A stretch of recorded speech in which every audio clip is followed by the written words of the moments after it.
Hey, welcome back to the channel. Thanks for checking out this video. Hope you're having a fantastic day. Happy Father's Day to all the fathers out there.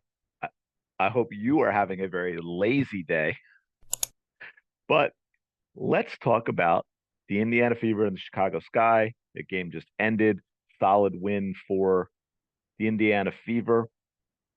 Overall, I thought it was actually an entertaining game. I think that we didn't see a lot of extracurricular nonsense that a lot of people were worried about. I think while I had some issues with the officiating and their consistency, I think overall what I do like is that they didn't let the game get out of control in terms of physicality. There was one issue with one player who fouled Caitlin Clark and then, got a little chippy, but it wasn't that big a deal. The only really issue I saw in terms of the extracurricular stuff was Angel Reese's foul on Caitlin Clark. They took a long time, but they did finally make it a flagrant one. I'm okay with that. I'm looking at that replay and I'm thinking I can see a flagrant two when you take all the other things into consideration, and I look at how far away that was from a block and the way that Angel Reese threw that arm at her head. That looked intentional to me, but I'm okay with the flagrant one. I even noticed that Clark's teammates actually went to her when she was on the ground, so that was good signs. I'm looking. I know it seems weird. It's almost like being a psychologist with this team, right? We're looking for all these little things, these subtle signs of what's going on with the team in the locker room. I'm going to give you another example. Late in the game, Clark threw a length of the court pass to Mitchell that was not handled, went out of bounds for a turnover, and I would put that a little on both of them. I have no problem with that pass, rewarding Mitchell getting down there and trying to get a quick bucket. I think the pass was a little off. I think Mitchell still could have handled it, but it wasn't easy. But I like that I saw that Mitchell gave the universal hand signal to Clark as her teammate that, hey, that's on me. I could have had that, even if she couldn't. I think little things like that matter. And I think with the fever and the drama, we're all looking for stuff like that. Also, first, I want to say Boston had another really good game.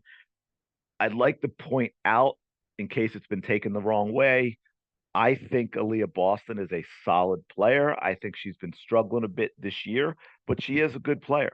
So when I talk about the offense and not running it through her, the issues with her and Clark, it's to me, it's just about that they have very different skill sets that don't necessarily complement one another like you might with two other players. I think Clark is much better in transition, but that is not Boston's thing. And I think if you have Boston and you're gonna spend a pick on number one pick on Clark, you have to emphasize Clark because transition is not always there, right? So when you do get into a half set, when things do have to slow down, then you run it through Boston. But to try and force running everything through Boston all the time takes away Clark's skill set. I think sometimes it also hurts the team. You saw a few times today. I think one of the reasons they struggle with shot clock violations is because the offense is way too slow to develop with setting up one screen and then maybe a second screen. And then the pick and rolls aren't pick and rolls, they're picks and getting the ball to Boston 15 to 20 feet away, which is not really the purpose. It doesn't do any good to get her the ball there. So I think again that's something that really has to be improved. One, the setting of the picks, but then also how we come off of the picks. Should be coming off of those picks, going to the basket, not catching the ball 20 feet from the basket. And also going back to the psychology thing, I think Caitlin Clark, from everything I've seen, obviously we all don't know for sure, but from everything I've seen, her and Boston actually get along. I don't think there's a conflict there. Uh, if I had one huge issue for the game in general, oh, just so many missed layups, right? Both teams. And Angel Reese got her double double because she rebounded her own missed layup 3 or 4 times. But again, for those who think there's so much hate and all this stuff, Angel Reese played solid basketball. I think her her foul was on Clark was a little extra BS, and she can't shoot at all, but she defends and she rebounds, and I will give her credit for that. I think Clark was much more assertive today. Again, I don't think the offense was a good offense because they were trying to do the same thing. Now, overall, the offense was much better. I think Boston played well. I think the offense was much better in transition. There was much better, much quicker ball movement in transition. But Clark got her points early by taking over. I think she was more assertive in like, hey, I've got the ball. I'm going to make something happen. And a big thing that I saw from her that we've talked about in other videos, and a lot of you have commented below, is she was finishing early. She was going to the basket with the intent on scoring as opposed to dribbling through the lane and trying to find a teammate. And I think that was great. And then of course you saw a long stretch where she didn't score because she only got a couple of shots and she was forcing those because she's not part of the offense in the flow of their half court set, which is a bad thing. And that's a struggle. Overall, great win. I think they did a lot of things really well. So I'm not harping on the negatives, but you still see that aspect that they don't. And I'm going to put that on the coach. I think there are issues with the players, and we've talked about it. But overall, the team looked decent today. And Mitchell ignores Clark too often. There were definitely times when Mitchell could have gotten passes to Clark, which is still a problem. But overall, I think Caitlin being more assertive early helped. She's a phenomenal passer, as we've talked about before, and I think her teammates are starting to adjust to that a little better. I think they're catching the ball, but they're also making moves off the ball and runs out in transition because now they're expecting that, hey, if I do this, Caitlin's going to get me the ball and I've got a chance for an easy bucket, which is awesome. I thought it was great to see Wheeler only play 11 minutes today. I'm not sure why she only played 11 minutes, but that was good because I think she's a problem on the court. I think that hurts the team. Clark had a huge three with 3 minutes left when they had a 4-point lead. Then a huge bucket by Boston, and then again after that, a great rebound by Boston that got Melissa Smith a wide open layup because they got the ball back out to Clark with her fantastic vision, hit a wide open Smith under the basket, which was really nice to see. And you look at the box score. I mean, like I said, overall, I mean, Melissa Smith was 6 of 10 and she grabbed 7 boards. Aaliyah Boston was 9 of 13. She had 14 rebounds. Christy Wallace actually had 5 assists, which is a little surprising for me.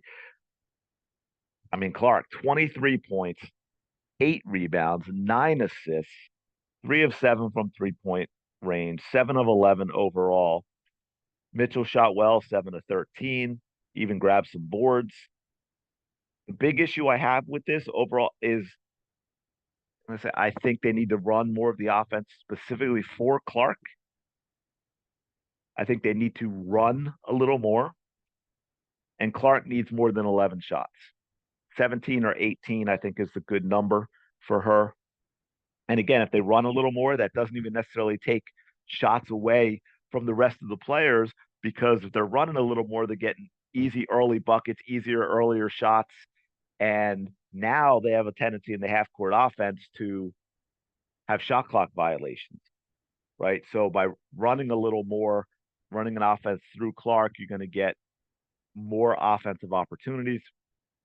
And I saw where in another ridiculous video where I saw sides talking about pounding it inside and those high percentage shots. And but look, they're not high percentage shots, right? They're under 50% from layup range, whereas Clark is like a 39% shooter from the 25 to 30-foot range, which which is going to give you more points per possession. But yeah, overall, I think it was a really good game. I think there was more to the Fever this game as a team. I think there were good signs as to what they can be going forward. But look, you're not going to get 23 points from Caitlin Clark on only 11 shots all the time. That's way too much to ask for. Um, and again, the too many of those shots are her having to completely create herself because there's no offense designed for her. But again, overall, they played they played really well. It was a good, solid team win. It was a clean game, which was nice. Oh, there's just too much positivity in this video. It's not going to get a lot of views.